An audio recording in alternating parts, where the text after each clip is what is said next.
Bismillahirrahmanirrahim. Assalamualaikum warahmatullahi taala wabarakatuh. Pada hari ini, saya dan kumpulan saya akan membentangkan dua kaedah di bawah tajuk kawaid fiqhiyah, iaitu al-hudud tudra' bi syubhat dan juga innama kulifal ibad al-hukmu ala zahir. Seterusnya, saya akan membenarkan ahli-ahli kumpulan saya. Yang pertama, Ahmad Iskandar bin Syahrul Liza, dan yang kedua, Mia Alif Aikal bin Muhammad Nur Asrad. Yang ketiga, diri saya Afiq Zakwan bin Osman, dan yang keempat, Muhammad Afiq bin Abdul Aziz, dan yang kelima, Muhammad Aidil Akmal bin Muhammad Zamri, dan yang terakhir, Rizqullah Syauqi bin Azmi. Bismillahirrahmanirrahim.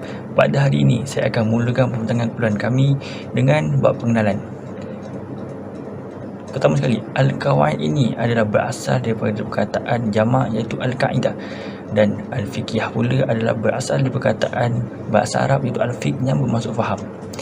Dan menurut Imam Al-Ghazali, al-fiqh ini adalah ilmu yang berkenaan dengan undang-undang Allah yang berkait dengan furuk, iaitu cabang agama. Seterusnya, mari kita lihat pula apa itu kaedah dari sudut etimologi dan juga pandangan Imam Al-Suyuti. Maka dari sudut etimologi, kaedah ini adalah perkara kuli atau umum yang mengandungi perkara-perkara juz'i.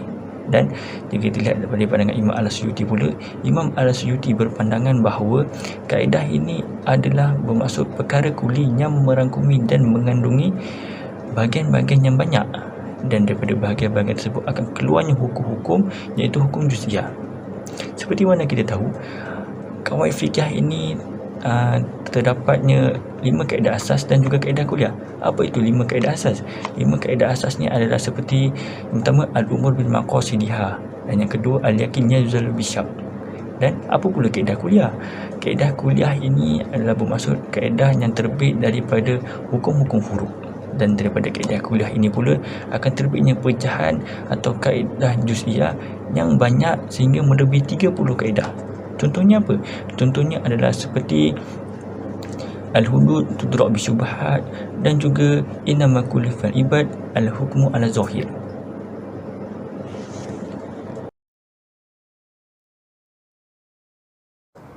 Kita akan teruskan dengan kaedah yang pertama, iaitu al-hudud tudra' bi syubhah. Maksud al-hudud tudra'u bi syubhah ialah hukuman hudud digugurkan atau dijatuhkan oleh kerana disebabkan keraguan ataupun terdapat unsur-unsur syubhah. Di dalam kitab-kitab qawaidul fiqh, istilah yang sering digunakan ialah al-hudud taskut bi syubhah, namun ia masih dalam kategori dan maksud yang sama.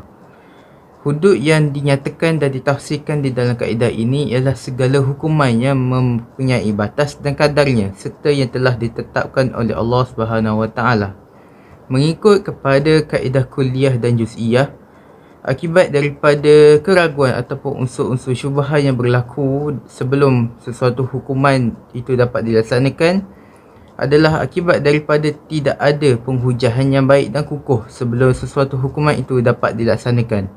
Oleh itu, para hakim perlu membuat keputusan yang betul mengikut kepada kaedah al-qadi ma'murun bin nazar wal ihtiyat, iaitu kaedah seseorang hakim itu dituntut untuk meneliti dan berhati-hati. Ini kerana dibimbangi akan berlaku kesilapan di dalam menjatuhkan hukuman serta membawa kezaliman kepada pesalah yang belum dipastikan bersalah. Ini sehubungan dengan kaedah al-batil fil qadaya mardud, iaitu keputusan yang salah atau batal itu salah.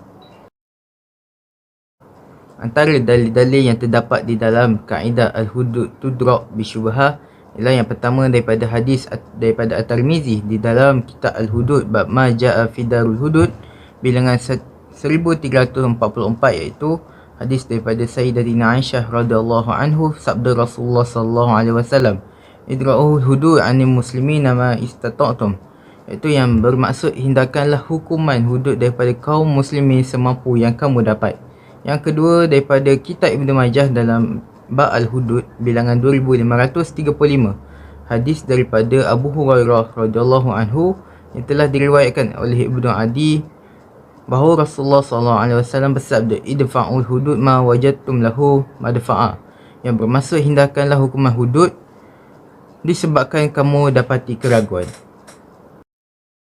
Hadis yang ketiga juga daripada hadis At-Tirmizi di dalam kitab Al-Hudud bab ma ja'a fi Darul Hudud bilangan 1344. Secara ringkasnya ini menerangkan tentang penghindaran hukuman hudud daripada kaum muslimin semampu yang kamu boleh, dan sekiranya terdapat jalan keluar yang membolehkan seseorang itu dapat dihindarkan daripada hukuman tersebut itu, maka tunjukkanlah jalan keluarnya. Dan antara isi yang terdapat dalam hadis ini juga ialah berkenaan dengan sesungguhnya hakim yang tersalah dalam memberi keampunan lebih baik daripada hakim yang tersalah dalam menjatuhkan hukuman. Seterusnya, pada slide ini pula saya akan menerangkan beberapa contoh atau memberitahu contoh bagi kaedah ini, iaitu kaedah hukuman hudud gugur dengan sebab keraguan. Baik, pada contoh ini saya akan bawakan dua jenis contoh, iaitu contoh pada zaman klasik iaitu pada zaman Nabi, dan juga contoh pada zaman kontemporari iaitu contoh pada zaman kini. Baik, kita terus melihat kepada contoh, iaitu persoalannya adalah adakah seorang pezina itu telah gugur dosanya dengan bertaubat tanpa menjalani sebarang hukuman. Baik, terdapat dua pendapat berkenaan dengan isu ini, iaitu yang pertama, jenayah zina tidak akan gugur ataupun tidak akan diringankan sebelum atau selepas bertaubat ataupun merayu pada hakim. Jadi pendapat ini adalah daripada pendapat ulama mazhab Hanafi, Maliki, Syafi'i, Zahiri dan sebahagian ulama mazhab Hanbali. Jadi kita jelaslah, kita lihat bahawa seorang yang perzina itu walaupun dia telah bertaubat, dia tetap akan dijalankan hukuman walaupun dia telah bertaubat. Baik, seterusnya pendapat kedua bagi persoalan ini, iaitu kita lihat hadis dia, iaitu daripada riwayat Muslim, hadis ke 1695, iaitu daripada Ma'iz bin Malik pergi menemui Rasulullah SAW dan memberitahunya, aku telah menganiaya diriku kerana aku telah berzina dan aku kini ingin engkau membersihkanku daripada kesalahan itu. Okey, pendapat ini dia membawakan sebuah hadis, iaitu selagi tiada aduan dibuat kepada hakim, hukuman zina boleh dibatalkan selepas pengakuan. Maksudnya apa kita nak kaitkan dengan kaedah ini, bila seorang pezina itu telah bertaubat daripada dosanya, iaitu dosa zina, maka perbuatan tersebut telah hapus, iaitu dia tidak akan dijalankan hukuman tersebut. Seterusnya, saya akan menerangkan atau memberi contoh kontemporari, iaitu contoh pada zaman kini atau kita lebih biasa mendengarnya, iaitu isu semasa lah yang berkaitan dengan kaedah ini, iaitu kaedah hukuman hudud gugur akibat keraguan. Iaitu yang pertama, kita boleh lihat kaedah perbahasan syubhah fi tariq, yang maksud syubhah yang berlaku dari sudut cara ataupun kaedah penyelesaian.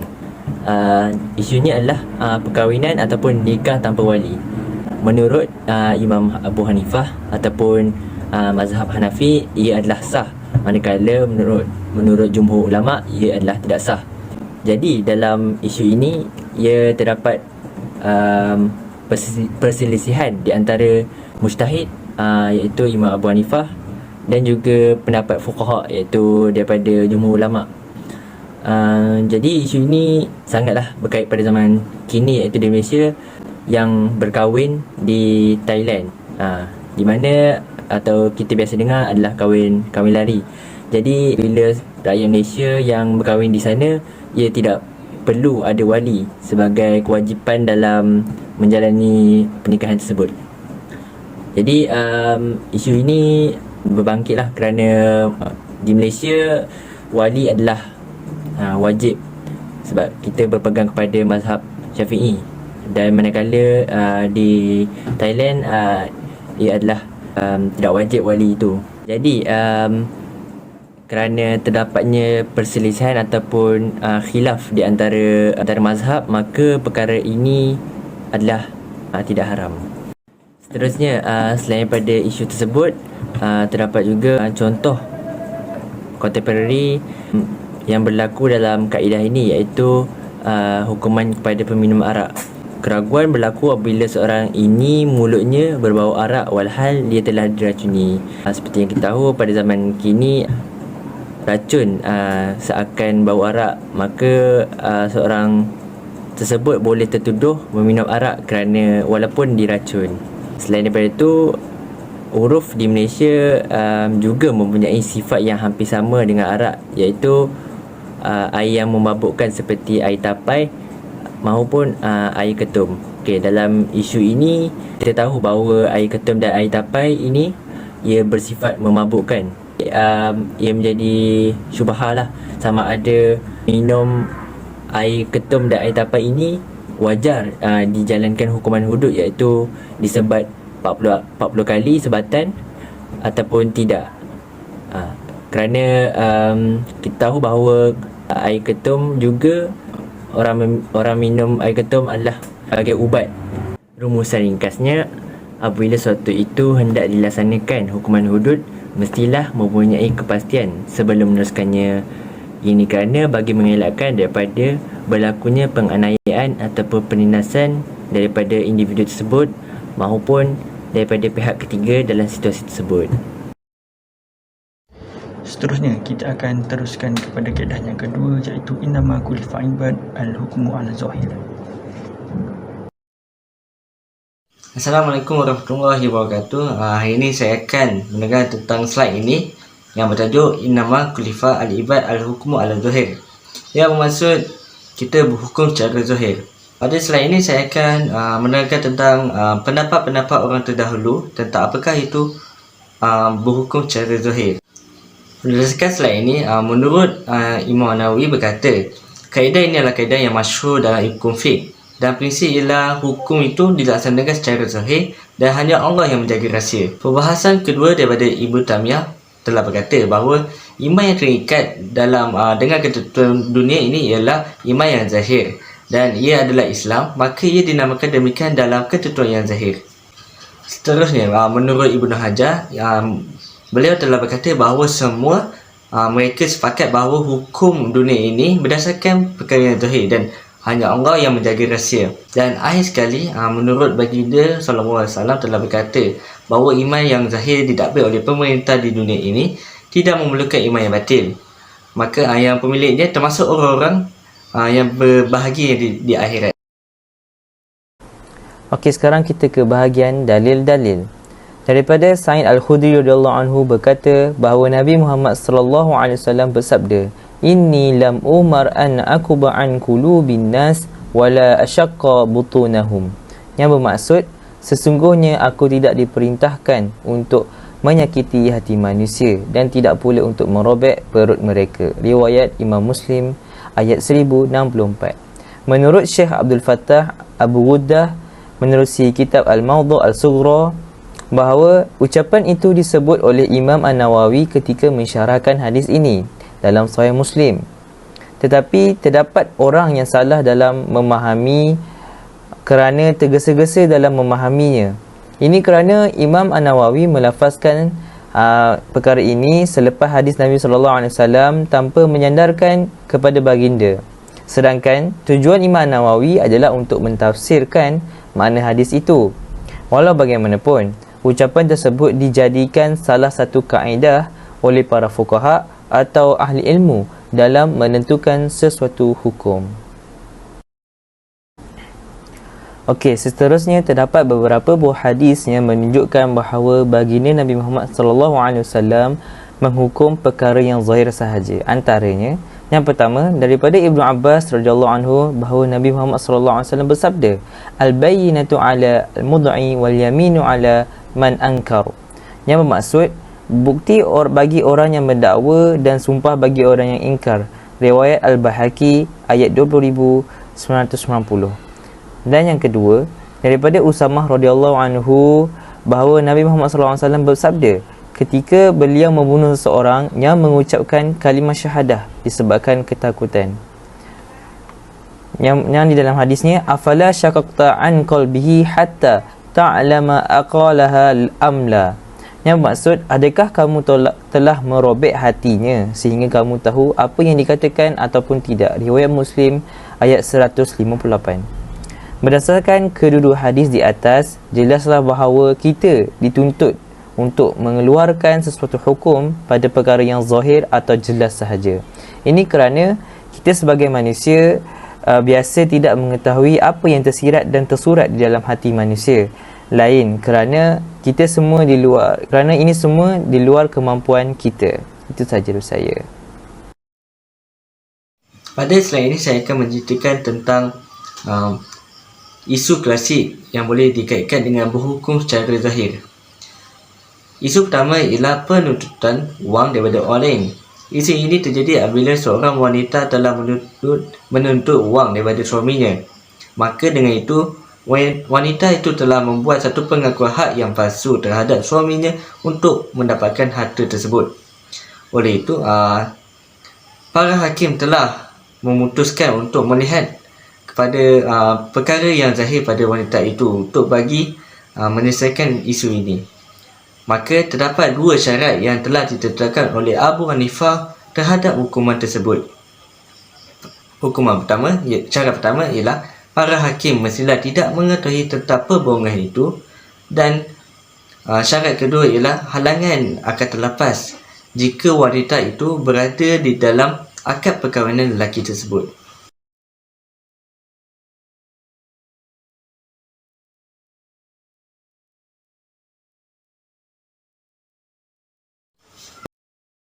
Seterusnya kita masuk pada isu kontemporari. Bagi kaedah fiqh, kita berhukum pada perkara yang zahir yang berkaitan isu menggunakan perkakas dapur orang bukan Islam. Hukum asal sesuatu bekas adalah suci dan bersih, tidak kira ia digunakan oleh orang Islam atau bukan Islam. Oleh itu, majoriti para ulama telah bersetuju untuk membenarkan seseorang muslim itu untuk menggunakan bekas atau perkakas dapur yang telah digunakan oleh orang bukan Islam.